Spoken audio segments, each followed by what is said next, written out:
Hey Nova Nation, I'm Victoria Newsome, ready to bring you the highlights from across Villanova Athletics. Welcome back to this week's edition of the Wildcat Rewind, presented by Friends of Nova.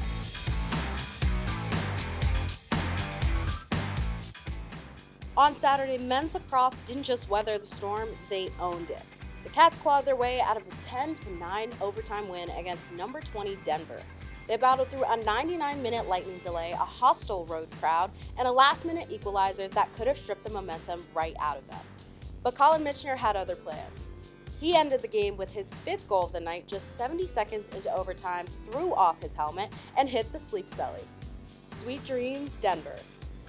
The Cats stayed hungry at the face-off X, controlled ground balls, and had help from guys like Bo Kemler, who scooped up a season-high 10 ground balls, and Tyler Sandoval, who went 13 for 15 on face-offs.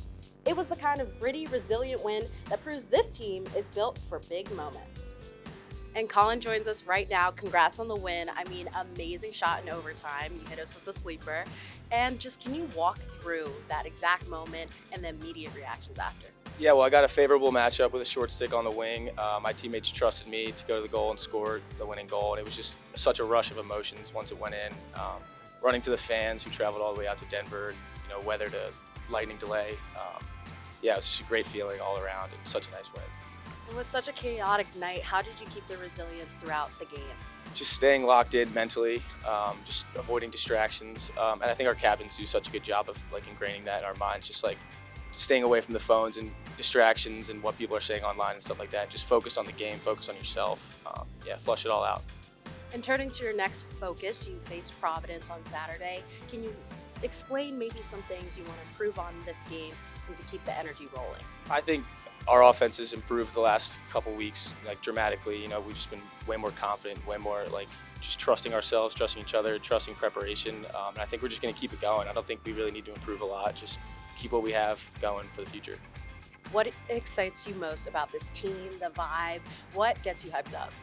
How young we are and how talented and angry people are. It's just awesome to see. Everyone's so bought in, and we're just playing really confident right now, and I love it. It's awesome. What is your message to everyone from Villanova Athletics and, of course, men's lacrosse to come out and support? Just keep coming out. We're going to keep winning, hopefully. So just keep coming out and supporting us, and we love it. We love to hear you guys in the stands, and yeah, it's great. Good luck and go Cats. Thank you. Go Cats.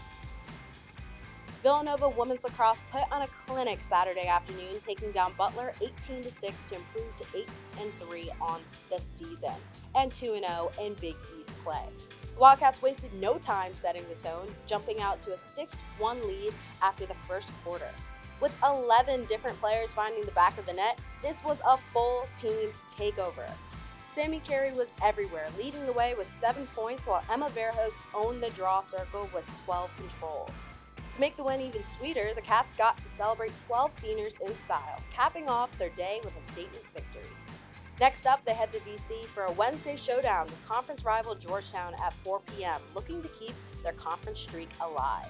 Villanova women's basketball kept the vibes high on Thursday night, rolling past Portland 71-61 to earn their spot in the WBIT Final Four. Jasmine Basco led the charge with 20 points, keeping the offense flowing and surpassed 64 steals, the most as a Villanova freshman in history. Maddie Weber came out strong, knocking down crucial shots early, while Danae Carter showed off her hustle. But when it was crunch time, Basco took over, scoring 8 straight points. In the semifinals against Belmont, the Cats fell 66-57. Despite Weber dropping 18 points, the Cats struggled with their shooting, especially from beyond the arc, finishing at just 20.7%. Belmont capitalized, hitting 13 of 19 from the free throw line as well. Still, the Cats' postseason run was nothing short of exciting. They gave it their all, and you can bet they'll be back next season, ready to finish what they started.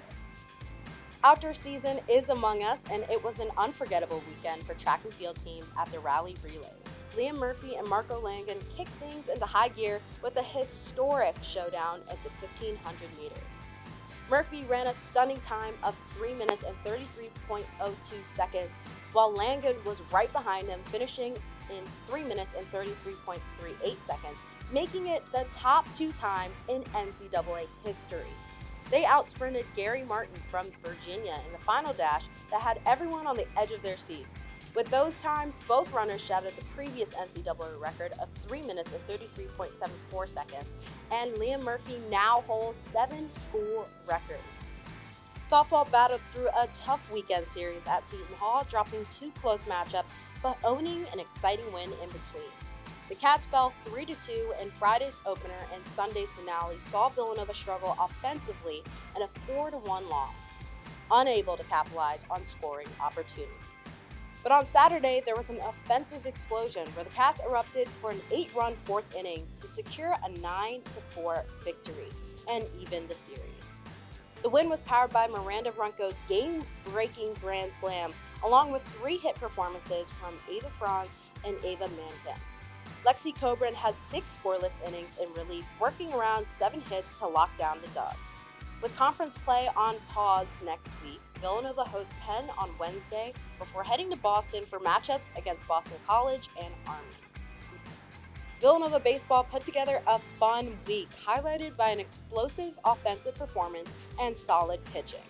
The Cats dominated Delaware State with a 12-0 shutout win on Tuesday before taking 2 out of 3 games in their throwback weekend series against LIU. Villanova's bats came alive against Delaware State with John Friedag and Jake Bolin leading the way. Friedag went 3 for 3 with a grand slam, 2 doubles, and 5 RBIs, while Bolin added a 3-hit game with a home run and 4 RBIs. The Wildcats' pitching was just as dominant, with 4 relievers combining for the team's first shutout of the season. On Friday, the Cats dropped the opener of their throwback weekend series. Villanova hit multiple home runs but couldn't overcome a big inning from LIU. The next day, they bounced back in a big way, putting up a season-high 17 runs to win 17-7. Connor Hale, Michael Hooley, and Jason Neff combined for 9 runs scored, while Neff crushed a 2-run homer and collected 4 RBIs. Bobby Finn earned his first win of the season, holding LIU to 1 run over 2.1 innings. In the last match, the Wildcats leaned on their pitching, securing a 3-1 victory to take the series. A clutch performance from the bullpen and timely hitting sealed the win for the Cats. By the numbers, Villanova has scored 7 or more runs in 5 straight games for the first time since 2010. The Cats have tallied 56 runs and 54 hits in their last 5 games. Jason Neff hit his 10th home run of the season, matching his career high. And JoJo Montgomery leads the team with 8 stolen bases. Up next, baseball continues its home stretch with a midweek matchup against Rider on Tuesday before getting back into Big East play with a 3-game series against Georgetown at Villanova Ballpark. Villanova men's golf secured another top 5 finish at the Golden Horseshoe Intercollegiate, which took place in Williamsburg, Virginia. The Wildcats tied for 5th out of 14 teams with a total score of 869, finishing alongside Navy and just behind Longwood, Drexel, Rhode Island, and the hosts, William and Mary. Ryan Paymer led the charge, placing 8th at 1 over par, closing strong with a final round of 69 that featured 5 birdies. Seniors Jackson Leonard and Gus Vickers both finished in the top 20 at 218, with Vickers carding an even par 71 in the last round. With momentum building, the Cats now turn their focus to the Abarta Coca-Cola Invitational on April 6-7, where all 11 Villanova golfers will be in action. Villanova women's rowing made a solid spring debut at the Doc Hosea Invitational, with all 4 boats earning spots in the Petite Finals on the Cooper River. The Varsity 8 crew put up the fastest Villanova times at this event in 3 years, finishing 6th in the Petite Final. The second Varsity 8 showed major improvement, cutting nearly 10 seconds off its heat time to take 5th in the Petite Final. The Varsity 4 and 3rd Varsity 8 also finished 5th and 3rd in their respective Petite Finals. Moving forward, the Cats will take a short break before returning to the Cooper River for the Neck Cup on April 12th through 13th. Thank you so much for watching this week's edition of the Wildcat Rewind presented by Friends of Nova. Make sure to come out and support Villanova Athletics, and as always, go Cats!